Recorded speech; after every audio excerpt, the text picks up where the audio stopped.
စကောတင်ပရိသတ်အတွက်သတင်းစကားပါလိုက်တဲ့ဖိတ်ဖိတ်တုံအာဆင်နယ်အားလုံးပဲမင်္ဂလာပါဗျာတော်ကြီးကန်အွန်လိုင်းအေဂျင်စီကနေပြန်လည်ကြိုလိုက်ပါတယ်အာဆင်နယ်အရင်လိုအာဆင်နယ်မဟုတ်တော့တာကြာပါပြီအခုဆိုရင်အာဆင်နယ်ဟာဘာတွေလုံးဆောင်နိုင်စွမ်းရှိတယ်လဲဆိုတာကိုစကောတင်ပရိသတ်တွေမြန်မာအထင်ထင်မြင်လိုက်ကြရပြီလေပါတယ်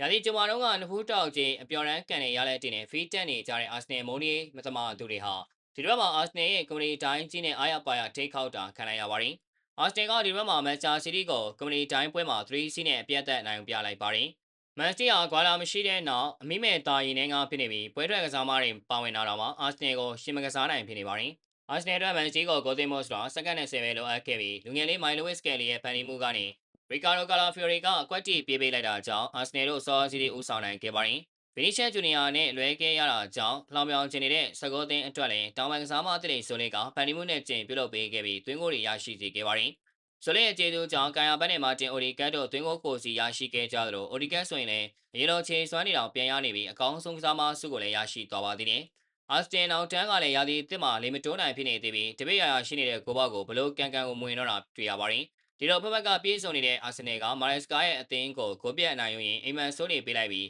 လာမယ့်ရာသီဘယ်အသင်းကိုမဆိုရှင်းပြိုင်နိုင်ယူသွားမှာဖြစ်ကြောင်းကြေညာနိုင်ခဲ့ပါတယ်။အရန်လူကတော့ဘောလုံးတင်းစားတော့ကောင်းနေတဲ့အာစတင်ကရာသီသစ်မှာဖလားလေးလုံးအတွက်ကြိုတင်ဆင်ရရိုက်ထားလိုက်ပြီးဖြစ်ပါတယ်။ကြည့်ရှုပေးကြတာကျေးဇူးတင်ပါတယ်။